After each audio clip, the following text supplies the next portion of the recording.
Glad you're here, and I'm glad Othniel Elgin was here. Did you hear him on that bass? Was anyone else listening to that bass guitar during that intro time where you're all greeting each other and he's just going boo, boo, boo, boo, boo, boo, all over the place? Man, that is imported from Abidjan, Ivory Coast. Abidjan, Ivory Coast is where Othniel is from. We get blessed being in a college town, don't we? Today, sad news but good news. Today is the last day for Francisco to be joining with us. Francisco, lift your hand up. Francisco is from Chile. He's going back to Chile. I hope he's actually taking a plane because you know how he gets to church? His bicycle that you see outside. He's been riding his bicycle. Francisco, you are loved. Can we give Francisco a hand?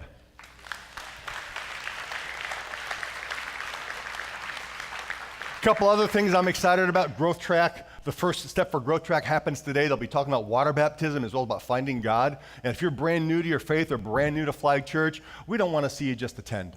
Get connected. That's the step to get connected. Something cool that happened last week, for those of you that were here, you remember we had a guest, Richard Wood, who shared for a few minutes at the end of service about the Gideons, the people that put the Bibles in jails and hotels, and he stood at the back, opened up his Bible. Y'all dropped $1,000 on him last week. You know that? Isn't that awesome? That's awesome, man. I love it. We are in week 3 of this series, In the Meantime. What do you do when there's nothing you could do? But do you realize who you're surrounded by? You're surrounded by people who've been through situations like that. These are the responses from a survey that we put out before the first week of the series. And we asked people, what's the hardest thing you've ever been through? You don't want to go through it again. You didn't think you were going to make it through. But when you look back on it, you look at the changes that God did and who you are now, you wouldn't give that up for anything. You are not sitting around surrounded by perfect people. You are not surrounded by people that have it all together and have had it all together their entire life. You're surrounded by people who've been through junk. They've been through situations where, what do I do when there's nothing I can do? Maybe you're 15 years old, man, and your parents are totally messed out, and you can't get out of the house till you're 18. What do you do when there's nothing you can do? What do you do if it's a health situation? The doctor says, hey, we can't cure it. It won't kill you, but on there's certain days you're going to wish maybe it would kill you. What do you do when there's nothing you can do? When academically something has happened that you will no longer be able to be in the profession you want to be, or legally something has happened, you now have something on your record, and you will no longer be able to be what you thought God wanted you to be. And you can't your way out of it. You can't get unpregnant or unparent without doing something unthinkable. You can't unbury, you can't unflunk out, you can't get unfired. And this is now, as far as you can see, this is the foreseeable future. You can't unspecial needs your child. As far as you can see, this is the foreseeable future. What do you do when you're in that spot and there's nothing you can do? We know what we normally do. We run, we leave, we drink ourselves out of it, we self-medicate and get addicted to junk, and that just leaves more circumstances we got to fight with. And then we start comparing ourselves to everyone else, especially on social media, and we see their perfect pictures of their perfect this and their perfect graduation, celebration, invitation, all that other kind of stuff. And we go, why are they living my life? And then we get filled with bitterness and jealousy. That's not what we need to do when there's nothing we can do. So we're sharing this today, and each week in this series, we've been encouraging people to come to the altar. And so just a heads up, we'll be doing that again today. And my question for you at the altar time is going to be this. I'm giving you a heads up on it. What area in your life brings the most discontent? What area in your life brings the most discontent? Because in that area, that tension, God has your attention. And I would encourage you to bring that to the altar today. Just humble yourself before God. Bring that to Him. I'm going to give you an 8-word prayer to pray at the altar. 8 words. And gentlemen, most of them are short. You can handle this. You can handle this. So we've been talking about why we're doing this series. For those who believe, but sometimes they wonder. Maybe you're a believer today, but man, I still got some things I wonder about. Hopefully we can answer some of those questions. Or maybe you're someone who wonders why anyone could possibly believe, and you would call yourself a skeptic. I hope you feel like you're in a good place and we don't waste your time today. Or maybe you're someone that used to believe and you wonder if you could believe again. Because when you were a kid, you had a Sunday school Jesus and you had Sunday school questions, you got Sunday school answers, but now that you're a teenager, college student, adult, or retired, you're going, I got some adult questions for my Sunday school Jesus, and Sunday school Jesus doesn't cut it. You need an adult Jesus to answer your adult questions about the difficulties in life. Jesus doesn't flinch. He's okay with those questions, and I hope you can walk out of here with some answers. So in the first week of this series, we talked about how your unanswered prayer does not mean God is uninterested. Thank you for those of you that read that book that we were giving away, The Prisoner in the Third Cell. Many of those copies came back today. I hope there's still some out there. Feel free to take one if they're out there. Last week we talked about how embracing your inability enables you to experience Christ's ability. We talked about Paul having a physical difficulty, a thorn in the flesh, And because of it, he was actually able to experience God's grace, and his strength is made perfect, not in our strength, but in our weakness. In our weakness. See, when we go through those times that are difficult, we end up saying things like this. We draw bad conclusions. Man, I'm never going to be happy again. Nothing good can come of this. Well, all those people that filled that survey out earlier would disagree. Some good did come. It wasn't a good thing, but some good did come. No one understands my situation, and there's no purpose in my pain. And we start painting that picture, and, well, dude, you get enough of that stuff down, you're going to get some really dumb ideas in your head. You know, dumb ideas like, I may as well just quit. I need to quit my marriage. I need to quit being moral. I need to quit being honest on my expense report at the office because nobody else is. And bad things aren't happening to them, and bad things are happening to me. Maybe I ought to just fudge it as well. I may as well just quit trying to be a good parent. I may as well quit trying. I may as well just quit living. When we believe those things that are on the screen, we end up in a bad spot. And part of it's because we were born in a Western Hemisphere culture. In our Western Hemisphere culture, we have a hard time thinking there could be a good God in bad circumstances at the same time. The people that wrote the New Testament had no problem with that. People in difficult situations have no problem with that. People who were raised in Africa, in the Middle East, they have no problem with that. Here in the West, we've had it so good, we tend to think we've come to deserve to be on God's good side, as if we've done something to deserve it. Remember, God only has a good side, and we've done nothing to deserve it. Christ took the punishment so we can be on his good side. And I know where we're at sometimes. We're in a difficult situation. When Pastor, I thought, you just find some peace. Yeah, I know life is not Disney. I know there's not going to be something come out saying, it's a small world after all. I know that, but there's got to be some, if I could just get control of one of these things that are floating around, you know, the financial side, if I could just get control of that, maybe I could have some contentment. If I get some control of relationship stuff that's out of control, my health, if I could just one of these things that is constantly spinning, why do we think we need control to get contentment? You ever thought about that? Think back to your life when you had the most control ever. You had more control of your life than you ever had. Is that when you were most content? Was it? First question in your notes. If you didn't get notes when you walked in, lift your hand. We have ushers ready to serve you. And I hope this question sits in your heart for a decade. For a decade. If you didn't get a bulletin when you came in, just lift your hand. We'll get you one. Do those who have the most control seem the most content? And who has the most control on the entire planet? The most authoritarian, dictatorial control is probably in the hands of the supreme leader of North Korea. He does not seem to be the most content person when he's banning people from sarcasm in his country, literally, not making that up. Do those who have the most control seem to have the most contentment? Because even in the midst of the worst situations, the Apostle Paul, who we looked at last week and we will again, found contentment. Paul did not have control. Paul had contentment. He had peace in the midst of that. Real quickly, his background, he hated Christians. He wanted to put Christians in jail. If there's a Christian in your life you can't stand, you wish you could put that Christian in jail. Paul did, so maybe you want to be that. But then Paul became a Christian, and he starts planting churches all over. And for 10 years he does that. Eventually he gets arrested in Rome. Nero is the emperor. This is not a good combination. Christians in Rome under Nero do not have a good future.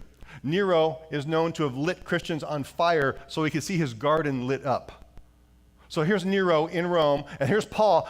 I'm Paul the Apostle. I'm supposed to bring the gospel of Jesus Christ to all the non-Jews, and there's tons of non-Jews in Rome. And who's leading Rome? Nero is. He's in charge. He's got all the authority. He's got all the control. What does Paul have? Paul's in jail. So it looks like Nero and Rome won, and Paul and Jesus and all of Jesus' followers lost. Nero's got all the control and all the authority. Paul has all the adversity, but all the contentment. What do you want, control or contentment?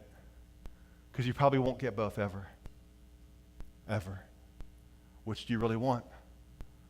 Well, we know what we want. I want both! Well, duh, we all want both. Which do you have to have? What do you have to have? You know which one you have to have. It's not control. But you're going to have to let go of some control to get some contentment. So Paul's an ambitious guy. He's not a guy to sit back, I'm stuck in jail. I guess I'll do nothing. Pulls out his Windows 95 computer and plays solitaire. No, I don't think so. What's Paul going to do when there's nothing Paul can do? He's under arrest. He can't go anywhere. He can't do anything. What's he going to do? So Paul goes, you know what? I'm going to write some letters. You're going to write some letters, Paul? Really? What are you going to do? You're going to write letters? Yeah, I'm going to go ahead and encourage people. I'm going to strengthen them. I'm going to lift them up. I'm going to challenge them, maybe give them a little rebuke if they need it. I'm going to, Paul, you're in jail, man. You're going to write some letters? Yeah, I'm just going to write some letters. So that's what Paul does. What does he do when there's nothing he can do? He writes some letters. And the letters are some of the most widely read and translated literature in all of the entirety of human history. He says, I'm going to make the best of it. I'm going to write some letters. We call them the prison epistles. He wrote a letter to the church in Ephesus, and we call it Ephesians. A letter to the church in Colossae, and we call it Colossians. A letter to the church in Philippi, which my men's group on Wednesday night is going through, and we call it Philippians. Then he wrote a letter to a guy named Philemon. In Paul's mind, what is Paul doing? This is not a trick question. What is Paul doing? He's writing letters. I'm writing letters. I'm in jail. Nero's in Rome. I have not been lit on fire in a garden yet. So far, so good. I'm writing letters. I'm writing letters. I'm writing letters. That's what Paul's doing. What is he really doing? He's changing the way Western people view God. He's changing the way nearly every person that's not a Jew views God for the rest of history. Ladies, he's writing things that take your gender up to a level it had never been before. And he's writing some literature that will eventually help undermine Nero and the Roman civilization. But what's he doing? Oh, I'm just writing letters. That's all he's doing. Paul has no stinking idea at that moment what is hinging on his decision to be faithful when being faithful is painful. And neither do you, and neither do I. We have no idea what hangs in the balance when we choose to remain faithful when being faithful is difficult. That's next on your notes if you're following along. So what hinges on my being faithful during difficulty? The future of my family? Oh, I'm 22, I don't have a family. The future of your future family hinges on you being faithful now in the middle of difficulty. The financial well-being of those above you? Sure. How about the financial well-being of those underneath you? If you are faithful now. If there is someone above you financially that because of their financial success, you have prosperity, their faithfulness has affected you. Your faithfulness will affect others. How about the character of your kids, the stability of your spouse, the joy of your parents? What hinges on you being faithful when being faithful is painful? The faith of the faithless hinges on whether you will be faithful when being faithful is painful. The hope of the suicidal. Because you have no idea who's watching you. You don't know what hinges on your decision to remain faithful. You don't know who is watching, and you don't know what God is up to. Paul didn't. You don't. I don't. We don't know what God is up to. I shared this verse with you last week briefly. God says, my thoughts are not your thoughts. Neither are your ways my ways. As the heavens are higher than the earth. Literature people, English majors, what is that? As the heavens are higher than the earth. That's hyperbole.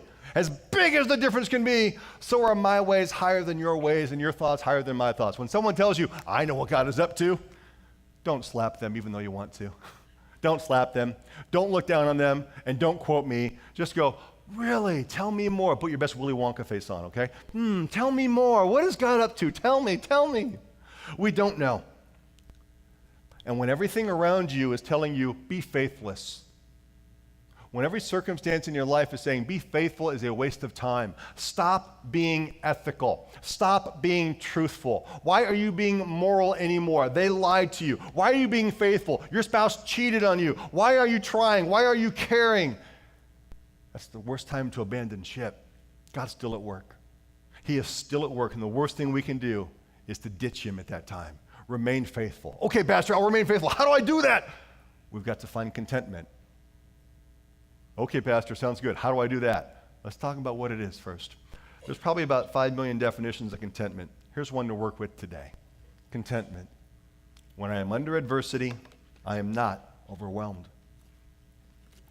When I'm under adversity, I'm not overwhelmed. Some of you are tuned where your emotions only kick in like during the Super Bowl.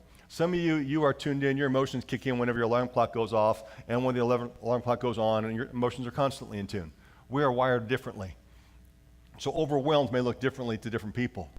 But the idea of the definition of the word overwhelmed brings to mind the idea of a boat in the ocean totally submerged, overwhelmed. It does not mean, hey, when I'm under adversity, all the seas are calm. No one gets all the seas calm. No one's ever had all the seas in their life calm. And how would you know if God's there if all you had was a perfect day and perfect situations? We know what Paul wrote. Anybody know what Nero wrote?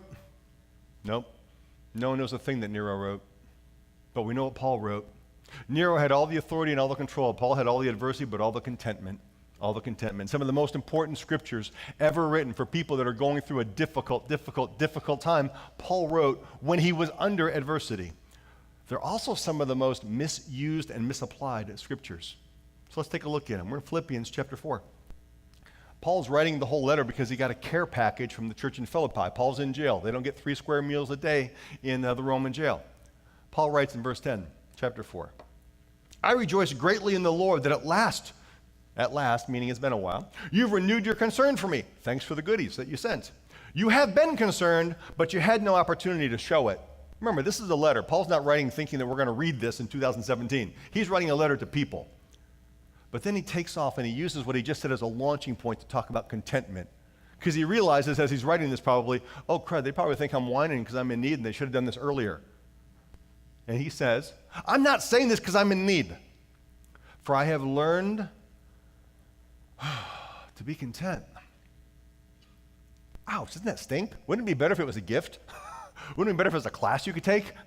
Or if someone could just lay hands on you, pray over you, and boom, you now have contentment. Wouldn't it be like, so I have contentment? Yeah. No, he learned it. Stink. And he learned to be content whatever the circumstances. So it's not just content in good circumstances, because honestly, even our dog can do that, right? Maybe cats, I doubt it, but maybe cats too. Yeah, all you cat lovers, sorry. You can write me a nasty prayer note.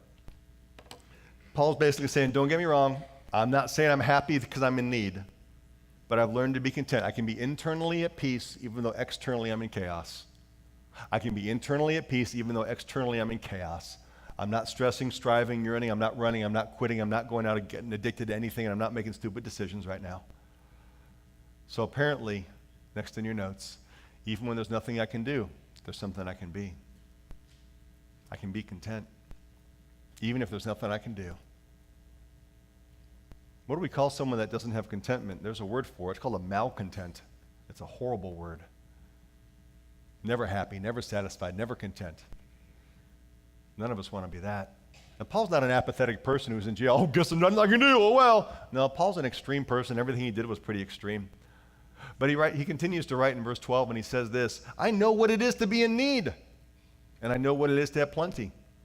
And there's that stupid word learned again. I have learned the secret of being content in any and every situation, whether I am at the buffet or whether I'm being forced to have a fast, whether I am living at the fancy hotel or whether I'm roughing it in a tent down by the river. So how can you be content? And if you know your Bible well at all, you know the next verse that's coming up. And it's one of the most famous verses in the Bible. And it's one of the most misused verses in the Bible and misapplied verses. Would you please read it out loud with me? Are you ready? Here we go. I can do everything through him who gives me strength. All right, we got the meter and the timing down. Let's do it again. Here we go. I can do everything through him who gives me strength. Realizing what we just looked at, the context of the previous verses, is Paul saying, I can leap over a tall building in a single bound. No, it's not what he's saying. He's saying, I can strive and not be anxious. Oh, can you imagine living without anxiety? That'd be nice. And if that's a situation where it brings you the most discontent, maybe that's what you need to bring to the altar today is your anxiety. I can live and not feel like, I'm just going to quit. No, because I can do everything through him who gives me strength. I don't have to run with the attitude that says, I'm just going to quit. Or, I'm just going to quit caring. I'm going to quit caring. That'll be easier if I just quit caring. No. I don't have to quit caring. I can do everything through him who gives me strength. I'm just going to abandon my faith and walk away and just throw God to the curb. No, I can hold on to my faith because I can do everything through him who gives me strength. There's a really goofy word in our language. It's called glib. Glib. I'm sure you've never used it or used it rarely. It means to say something or do something carelessly. To take something that's actually got some value to it and just treat it like it's no big deal. It's no, love you, love you, love you, love you. Whoa, that's a pretty glib way to say that to something that may not mean that much. See, one of the glib sayings that we've said, and I've made fun of it for the past couple of weeks, is how we misuse God is good all the time, God is good. When we say it when our circumstances go well, like we find our car keys, instead of saying it when circumstances are rough. And we remind ourselves, God is good all the time. Even in the midst of cancer, he is good. Even in the midst of relationship problems, even in the midst of bankruptcy, even in the midst of flunking out, he is good all the time. This would be the same way. I can do everything through him who gives me strength. It does not need to be used in a glib way. If we use it in a glib or a careless way, we take it out of context and it becomes rocky. Yeah, Adrian, I can do this. I can do everything. I can do all things through him who strengthens me. Did I get it pretty close? Not too bad? Not too bad? Well, that would be accurate if it's all about winning. Is that the attitude and the atmosphere you sense Paul writing this from in a dungeon? Under Nero's rule, as he's trying to portray Rocky. Now, this isn't Rocky. This is Unbroken. How many of you seen Unbroken? You read the book. That's prisoner of war story. Words don't have meanings apart from context. And the context here is contentment that Paul shares this in contentment. Contentment through Christ, not through his circumstances. Matter of fact, his circumstances are chaos. The context is contentment through Christ, even in chaos. See, it's not about winning something. It's about surviving something. And you know what? Surviving something might be the biggest win you ever have in your life. Surviving divorce. Without hating your spouse, without destroying your kids, without going upside down financially, without throwing God to the curb, yet surviving it. It might be the biggest win you ever have. But that's a defeat. Depends on how long you're going to let it kick you. If you've been forgiven of it, why are you letting the devil still beat you up with it? Fine on the inside, even though the outside's out of control. You can survive. You can maintain your internal composure going through junk. You can keep your integrity intact. You can keep your faith, your integrity, your standards, your commitments, your promises, your character, your faith, all those things. And you might say, Pastor, I've tried to find contentment before. Pastor, there is no peace until God removes this.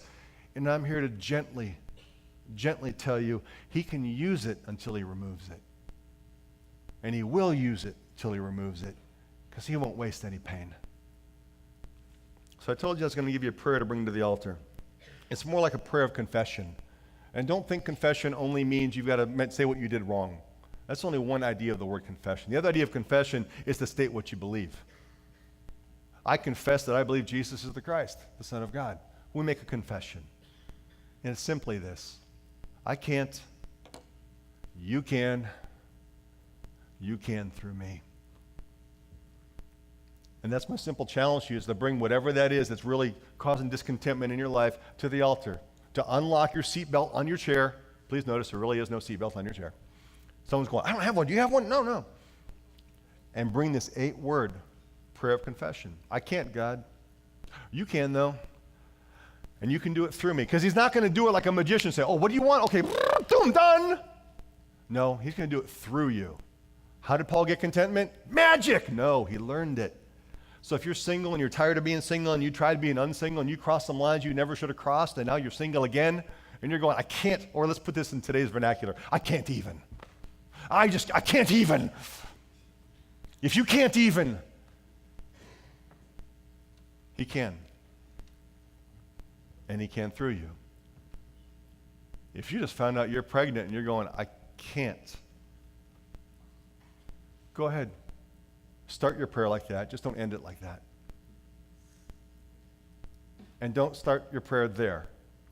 Start your prayer here, kneeling, surrounded in a room where people are lifting up someone who also prayed something similar, where he said, Father, if you can take this away from me, go ahead.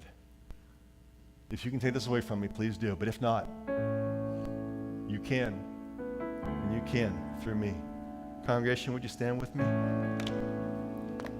What in your life stirs that kind of discontent? In that tension of discontent, he's got your attention. And I encourage you to bring it to the altar.